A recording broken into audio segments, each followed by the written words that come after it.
Saya bersyukur kepada Allah karena beberapa 10 tahun lebih Allah izinkan untuk kenal dengan sosok seperti Hadratus Syekh Ahmad Asrari Al-Ishaq.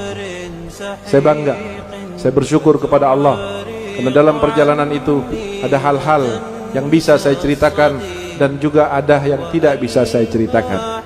Tetapi setidaknya saya mendapatkan satu pengganti dari kerinduan saya karena saya jauh secara fisik dengan guru saya Al-Habib Omar bin Habib. Bertemu dengan beliau, mendengarkan ucapan dan nasihatnya, sebagaimana seakan-akan saya berada di Tarim, seakan-akan saya berada di Darul Mustafa, seakan-akan saya berada di depan orang-orang yang saleh, karena omongan-omongan dan nasihat beliau adalah hampir sama seperti apa yang saya dengarkan di Tarim sana. Nasihat-nasihat yang mengarah kepada hati, nasihat yang mengarah kepada ruh, nasihat yang mengarah kepada i'tiqad, mahabbah, hakikah, ma'rifah, itu selalu menjadi keseharian daripada kalimat yang keluar dari lisan Hadratus Syekh. Beliau adalah orang yang di mata saya luar biasa sekali. Bukan hanya sekedar fisik yang beliau dan metafisik yang beliau lihat, yang beliau saksikan dan beliau tangani. Saudara yang dirahmati oleh Allah, pernah satu malam ketika saya selesai menghadiri satu acara di Kedinding, saya tidur di dalam di atas. Kira-kira 1:30 saya dibanguni oleh beliau dengan pelan sekali. Dibanguni dengan sangat pelan sekali. Dan beliau tidak mengatakan apa maksudnya. Menunggu sampai saya melek matanya dan saya duduk, baru kemudian beliau menyampaikan. Beliau mengatakan, Habib, kalau tidak capek barangkali mau ikut saya hadir pengajian. Saya bilang mau, Yai.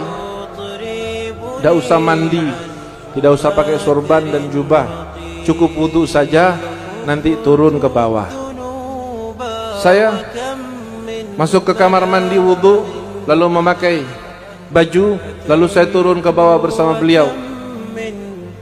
Di depan ruangan kaca yang besar di dalam itu sudah ada 3 kursi. Satu kursi sudah ada Bang Nur yang duduk. Mungkin banyak yang kenal dengan Bang Nur, almarhum, salah seorang yang sebelum masuk Islam dia telah bermimpi melihat sosok guru kita Hadratus Syekh Kiai Ahmad Asrari. Lalu kemudian dia dari non muslim, maka kemudian wajah itu selalu membayanginya dan dia mencari wajah itu dari tempat ke tempat, dari tempat ke tempat, sampai kemudian Allah pertemukan Bang Nur rahimahullahu ta'ala dengan Hadratus Syekh Ahmad Asrari rahmatullah alaih. Pada malam itu pengajiannya, ketika saya turun saya heran, pengajian ini kok tidak ada orangnya. Kursinya hanya 3, tempatnya di halaman, tidak ada karpetnya. Saya di dalam hati berpikir, mungkin inilah salah satu keistimewaan dan keistiqomahan beliau. Kita tahu Hadratus Syekh kalau sudah mengatakan pengajiannya jam sekian, ada orang tidak ada orang, beliau adalah orang pertama kali yang datang dan duduk. Dan beliau akan mulai ada orang atau tidak ada orang. Tapi di situ saya menemukan jawaban. Ternyata saudara, kalau toh majlis belum ada orang, lalu kemudian belum beliau memulai, bukan berarti tidak ada yang hadir di majlis itu. Karena pada malam hari itu telah membuktikan kepada saya, ketika kami duduk bertiga, maka kami disuruh oleh beliau untuk membaca salah satu salawat dan satu surat daripada Al-Quran. Maka ketika selesai kami baca itu, saya duduk bertiga, saya di sebelah kanan, beliau Hadratus Syekh di tengah, dan di sebelah kirinya Bang Nur. Maka ketika dengan tiba-tiba saudara, halaman yang luas itu, yang kemudian ada pagar di sebelah kanan, di belakang ada pagar, di depan itu ada pagar, dan di sebelah kanannya ada musola kecil, musola dalam yang biasa beliau salat di situ, dan saya pernah salat Jumat bersama beliau. Begitu selesai kami membacanya satu ayat yang terakhir, maka tiba-tiba di hadapan kami ini penuh dengan manusia, dengan makhluk yang bentuknya luar biasa, belum pernah seumur hidup saya saksikan. Ada yang kepalanya besar, badannya seperti jempol.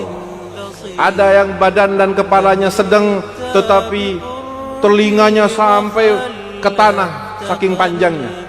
Ada yang bentuknya normal tetapi telinganya besar seperti gajah. Ada yang matanya kecil tetapi ada yang kepalanya kecil matanya besar. Ada yang pakai anting, ada yang pakai gelang, ada yang pakai tanduk. Semuanya berada mulai di hadapan ini sampai di pagar-pagar itu berdiri orang banyak sekali. Makhluk itu banyak sekali. Saya kaget, tetapi saya tidak bertanya pada saat itu. Beliau tidak mengucapkan satu kata pun yang didengar oleh telinga. Tetapi itu makhluk-makhluk itu sesekali bersalawat Allahumma sholli alaih, sesekali mengatakan la ilaha illallah, sesekali mengatakan amin amin. Padahal saya tidak melihat Hadratus Syekh berbicara sepatah kata pun. Dan saya kemudian meyakini bahwa ada bahasa yang dipergunakan oleh beliau untuk berdialog dengan makhluk-makhluk Allah selain daripada jenis manusia. Dan setelahnya saya bertanya, siapakah mereka Yai? Beliau mengatakan, itu santri-santri Al-Khidmah dan Al-Fitrah dari bangsa jin. Kesalahan kita yang terbesar sebagai jamaah Tariqah dan Al-Khidmah atau santri Al-Fitrah ketika kita membiarkan jin lebih mencintai dan menghormati beliau daripada kita sebagai manusia. Oleh karena itu, saudara yang dirahmati oleh Allah, hilangnya, wafatnya beliau bukan berarti telah hilang semua apa yang kita pernah dapati dari beliau. Meninggalnya orang alim, orang soleh, orang ma'rifah, justru itu akan menjadi penentu apakah kita akan tetap terhubung dengan beliau dan di hari kiamat akan bersama beliau, atau justru dengan wafatnya maka kita kemudian akan terpisah dari beliau di dunia dan di akhirat. Pada saat Nabi Muhammad hidup, mukjizatnya bisa disaksikan, ketampanannya bisa disaksikan, kelembutan suaranya bisa dirasakan, maka banyak orang yang beriman kepada Allah Subhanahu wa taala dan kepada Nabi Muhammad. Tetapi setelah Nabi Muhammad wafat, apa yang terjadi saudara? Orang-orang yang dipilih oleh Allah di dunia dan di akhirat akan bersama dengan Nabi Muhammad, kokoh imannya, tetap i'tiqadnya, besar mahabbahnya. Tetapi orang-orang yang ditakdirkan oleh Allah untuk putus dengan Nabi Muhammad, tidak nyambung dengan Nabi Muhammad, setelah Nabi Muhammad wafat, apa yang terjadi kepada mereka? Lalu murtadlah mereka dan meninggalkan Nabi Muhammad SAW. Na'udzubillahi min dzalik. Mudah-mudahan kita dengan i'tiqad yang pernah diajarkan oleh guru-guru kita, atau diajarkan oleh guru-guru yang pernah belajar kepada beliau sebagai maha guru kita, Allah Subhanahu wa taala akan menjadikan basirah dan hati kita sebagai hati yang tenang, hati yang dapat melihat, batin yang cerah dan terang, sebagaimana cermin yang ketika tanpa dosa, tanpa noda, dia akan mampu melihat apa yang ada di belakangnya. Hadirin yang dirahmati oleh Allah,